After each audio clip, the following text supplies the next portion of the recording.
Brush trash করা হয়ে গেছে, আমার সমস্ত কাজ হয়ে গেছে, বাবু পড়তে চলে গিয়েছে। এবার আমি ফ্রেশ হয়ে আসি, তবে এসে চাটা খাবো। আর স্কুল আছে, রান্না টান্না বসাতে হবে সকাল সকাল, ওই জন্য আগে ফ্রেশ হয়ে এসে তবে চাটা খেয়ে রান্না বসিয়ে দেবো।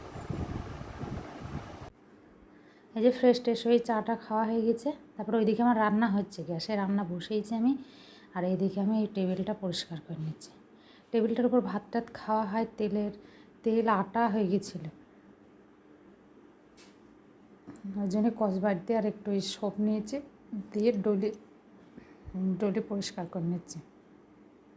আস্তে আস্তে একটা করে কাজ না করলে হবে না, গরমের জন্যে কিছু ভালো লাগছে না করতে, কিন্তু তাও পরিষ্কার না করলে হয় না, সেটাই।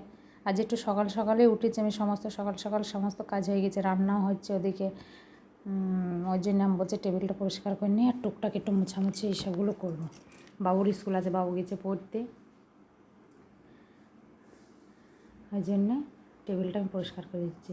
ডলে নিলাম, তারপরে এটা ভিজিয়ে এটা দিয়ে মুছে পরিষ্কার করে নেবো। মাঝে মাঝেই করি, কিন্তু তাও কদিন খাওয়া দাওয়া যে হয় আর এরকম তেল হয়ে যায়। আর এর ওপরে কভার লাগালে না, কভারটা আরও খারাপ হয়ে যায়, কভারটা আটা হয়ে যায়, হয়ে যায়, আরও ভালো লাগে না একদম। কভার কতগুলো কভার কিনেছি আমি, যে কভার লাগিয়ে রাখবো ভালো থাকবে, ধুলোবালি পড়বে না, কিন্তু সে কদিন পর নষ্ট হয়ে যায়, ভালো হয় না, দিয়েও বাদ দিয়ে এবার ফেটে দিয়েছি, আর লাগাইনি আমি, ওই খালিতেই থাকে। নিচে স্ট্যান্ডগুলোও সব মুছে নিচে ধুলো পড়েছে, আর যে এত ধুলো কোথা থেকে আসে সেটা আমি বুঝতে পারিনি। ঘরের ভিতর তার সামনে যে এমনি যে বড় রাস্তা, গাড়ি ঘোড়া চলছে সকল সময়, তাও নয়, শুধু একটু বাইক টাইক চলে একটু রাস্তাটা দিয়ে, তাছাড়া কিচ্ছু না, কিন্তু তাও ধুলো, প্রচুর ধুলো।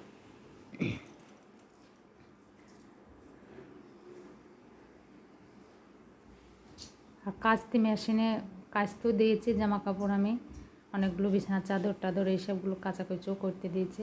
মানে আমার সব দিকে কাজ করে, এদিকে কাচাও হচ্ছে, এদিকে আমি টেবিলটাও পরিষ্কার করছি, আবার গ্যাসে রান্নাও হচ্ছে, গ্যাসের তরকারিটা সিদ্ধ হচ্ছে, ভাতটা হচ্ছে, আর ডাল হয়ে গিয়েছে।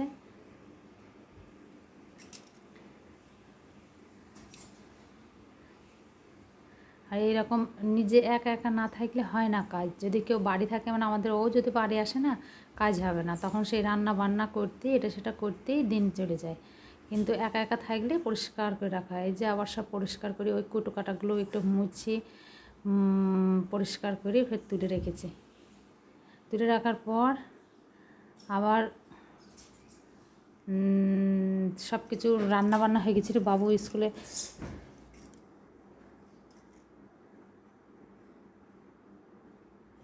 এটা মাঝে দিয়েছিলাম, এটা আগের দিন এসেছিলো বোতল, সেইটা আবার সেইটা দিয়েছিলাম। এই যে মিশো থেকে তেলের ডাব্বা অর্ডার দিয়েছিলাম, সে এমনি কৌটোতে রাখি, ভালো লাগে না দেখতে, সেই জন্য আমি এইগুলো অর্ডার দিয়েছিলাম।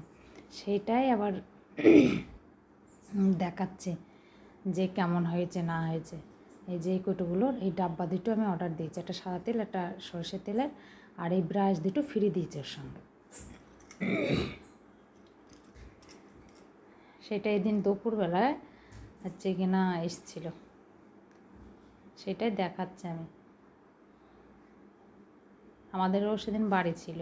আর এই যে টেবিল পরিষ্কার করার পর তারপরে রান্না করেছিলাম পটল আলুর তরকারি, মুগের ডাল, আর কিছু করিনি গরমে। আজকে আমার ভালো লাগছিলো না খাওয়া দাওয়া করতে গরমে কিছু, এই জন্য পাতলা এই যে ডাল করেছিলাম আর পটল আলুর সবজি করেছিলাম। ভাত বেড়ে নিয়েছি, বাবু খেয়ে স্কুলে যাবে, আর আমি খাওয়া দাওয়া করে নেবো, তারপর আবার বাকি কাজ করবো। ওই যে রেডি হচ্ছে, ও চান ধান করে